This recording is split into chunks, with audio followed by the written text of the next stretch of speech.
right, so this is a video I've been intending to do for a while, probably last year or so. I came across an SZBE whistle made in Japan, and it was on Reverb. It was a good price, and I liked it. It looked promising, and I am very interested in whistle design.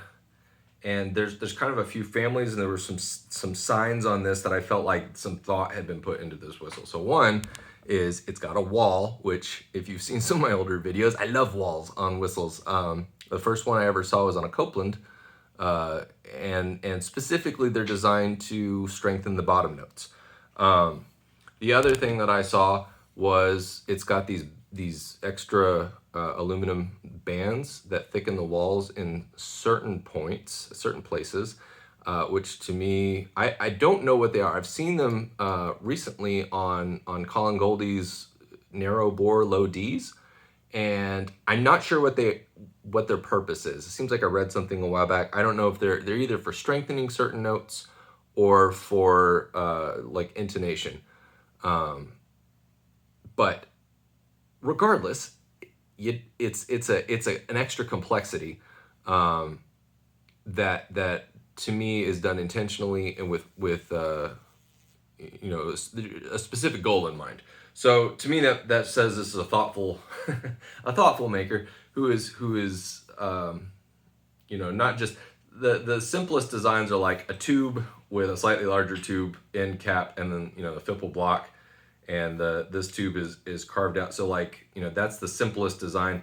Copelands are probably one of the most complex designs that I've ever seen with a conical bore. It's like you can't just buy stock conical board brass tubing. Like, it has to be made to spec by the maker, or if you could find someone in a shop to roll it for you. So I think that's why no one's ever tried to replicate these. So there's some machining and hand making stuff that probably adds a significant amount of time to the whistle itself. So it does remind me a little bit in character of a Burke whistle. Burke only makes down to a low C, but this has kind of like the Alba has got a more breathy tone. This one is more on the pure end, where you can lean into it a little bit, but you can kind of get like a nice full resonance on the bottom end. The only place that I really kind of feel like the Alba is better is it feels like a more forgiving whistle. This one has very specific breath requirements at the very top end, like maybe these top two notes. If I don't blow it just right, this one in particular starts to get rough. So it strikes me as a whistle that needs a little bit more finesse on the breath control, whereas the Alba, I can just blow it, and my biggest concern is usually covering the holes. So I'll play both of them for you, and you can see what they sound like. So here's the SZBE whistle.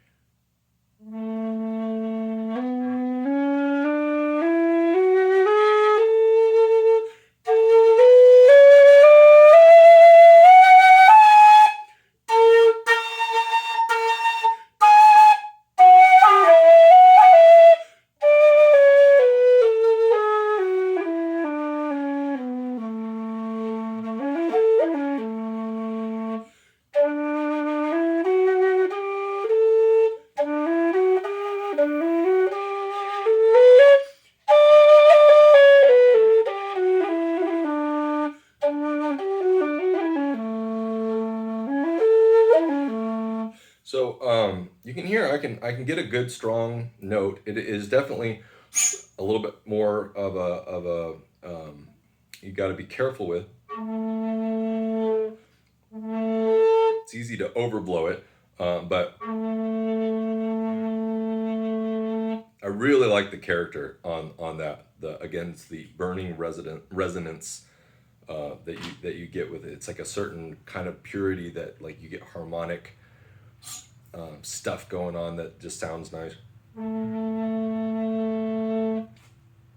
So then here is play the Alba, and you can see I've this is before I got the SZBE whistle. I put sticky tack on around the windway on my Alba because I like the way that it plays. I play these for their low notes, like a hair or something inside the windway. There we go.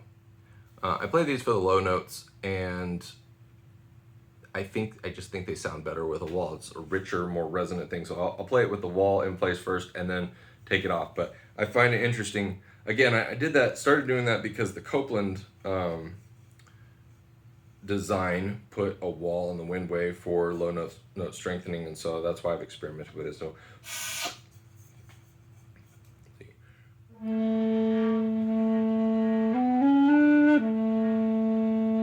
you can hear the low note on these.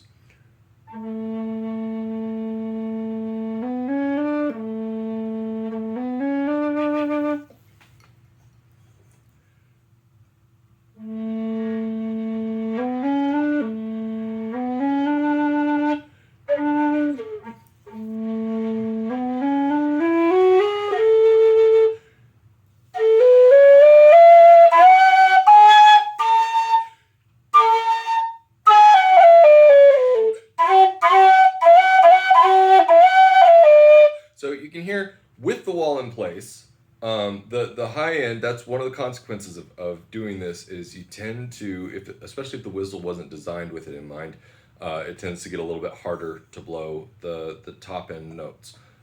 So with the wall in place, I feel like these are very comparable.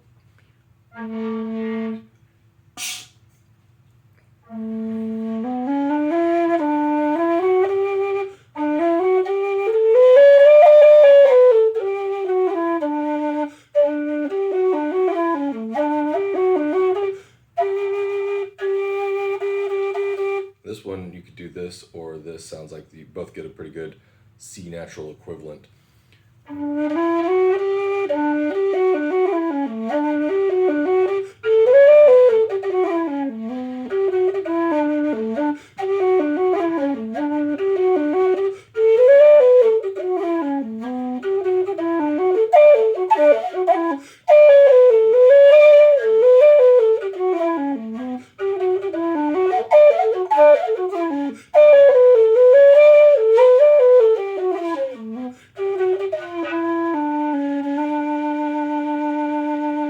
The other consequence of putting a wall on is also a lot of times you'll need to push the tuning slide in to maintain the tone because it tends to flatten it. So I think I can get it in tune pretty well with the Alba. Here's the SZBE again.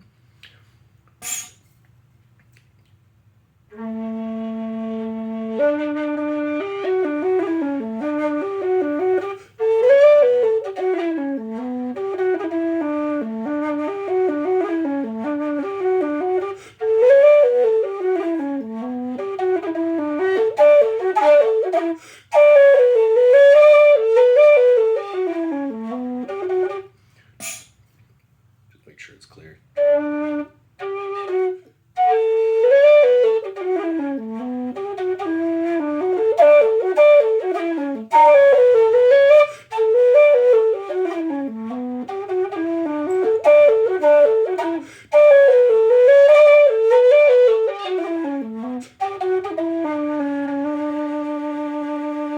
So the main difference in tone I'm picking up on is that this is a little bit more clear, a little bit edgier maybe, whereas the Alba is a little softer, a little bit fuzzier, has a thicker tone, a warmer tone to it. So let's see, do my favorite, the bass A from Lunasa, the Autumn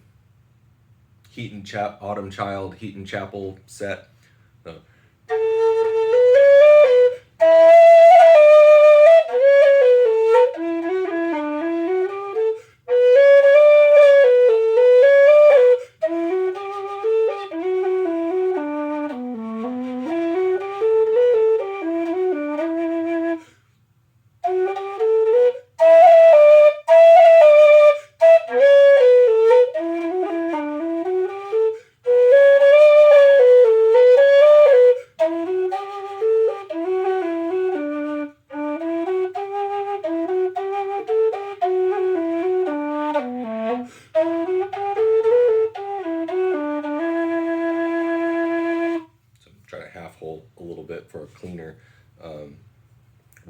is on an A whistle. It's not a C natural, but C natural equivalent.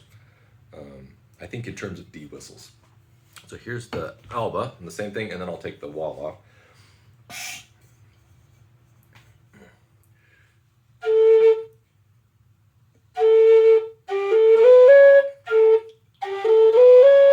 Let's see.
You can hear it's a little bit again not as thick of a tone as the Alba, and then let me take the so I'll play with the wall real quick.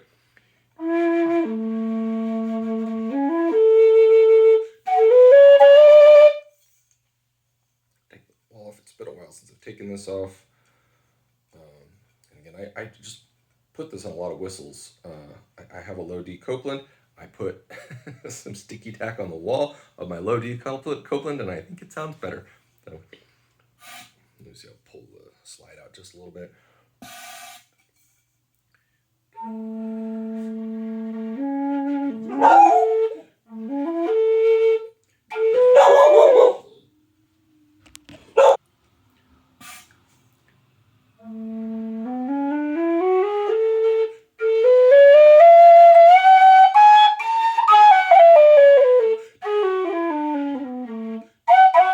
So again, that top note now easier to hit, but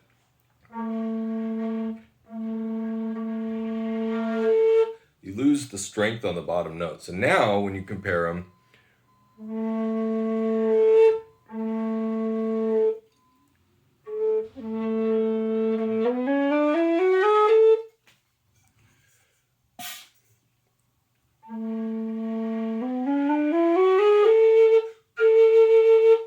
so you hear the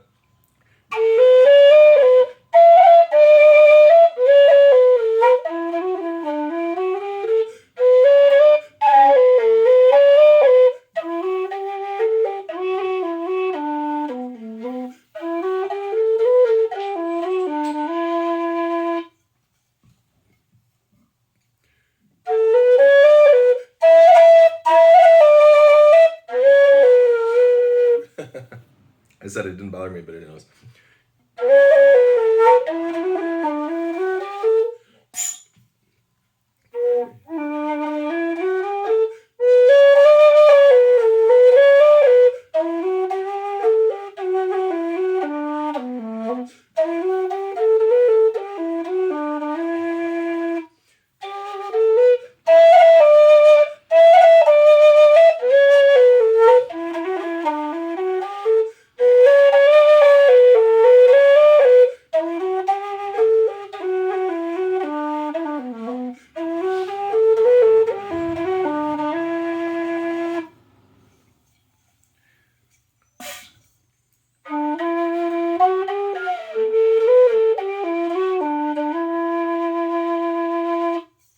So again, a little bit nicer in the top end when you take when I take the wall off.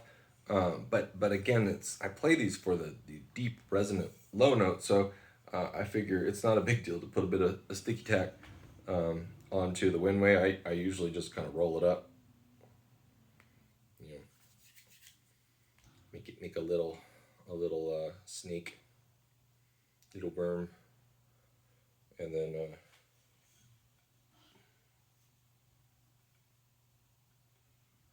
pop it on.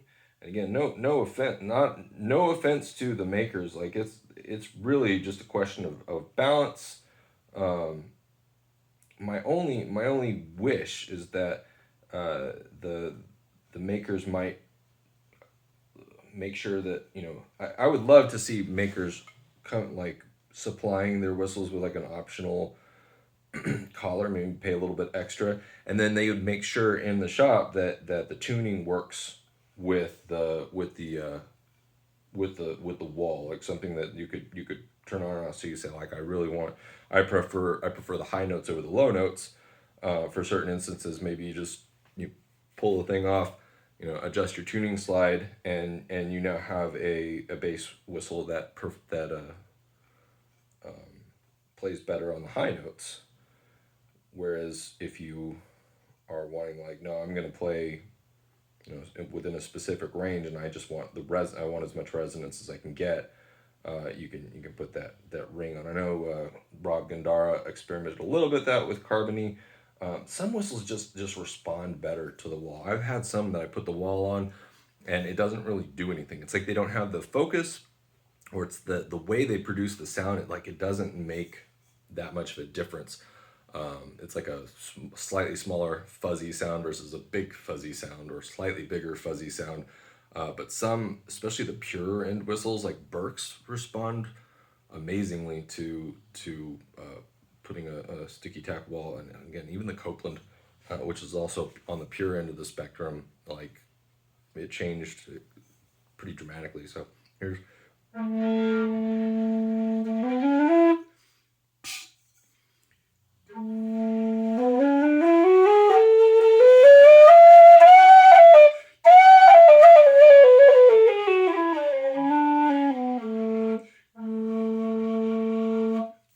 And you can play with it. So this is kind of what I've got at the moment, and I can push this in a little bit more, and maybe build up the size of the wall a little bit, and the edges.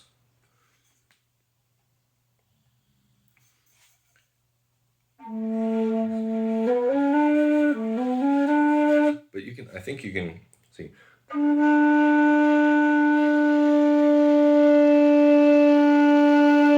Here, it's straight. The intensity gets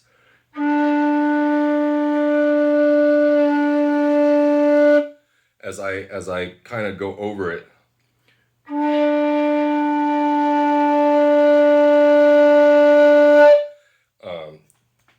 So imagine doing the wall and kind of sort of trying to simulate that kind of shape.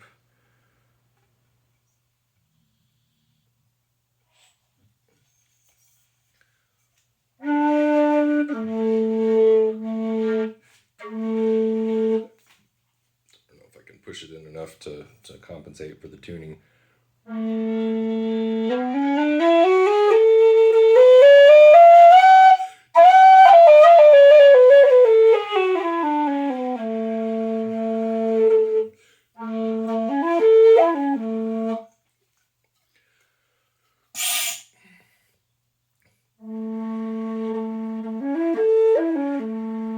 So now the Alba has the boomier uh, bass bass notes, just with and I can still hit that.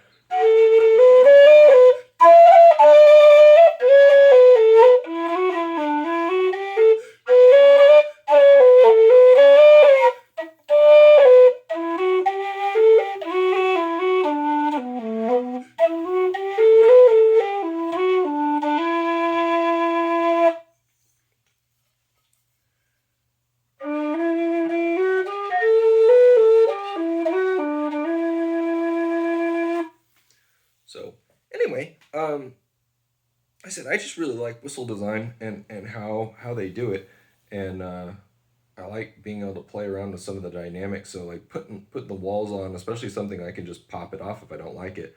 I enjoy that kind of experimentation. So tweaking, non-destructive tweaking when you can do it. So if you ever, I think they call it blue tack in the UK, but poster putty. If you ever want to play around with that, sometimes it can be you can have a surprising result on your whistles.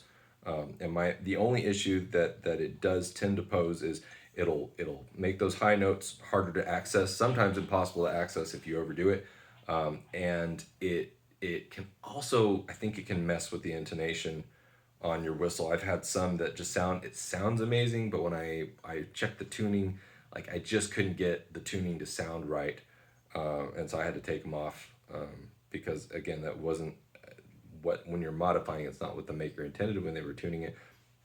And so it's my understanding that whistles are in tune, pretty much where the maker tuned them. Like that's kind of the sweet spot for intonation. And if you pull it out too far, the slide out too far, or push it in too far, you can end up shifting the intonation between the octaves to the point where it becomes a problem. So that's sort of why I wish, I like the ones that have the wall from the start. Although once it's fixed in place, then you don't have the option to modify the sound. So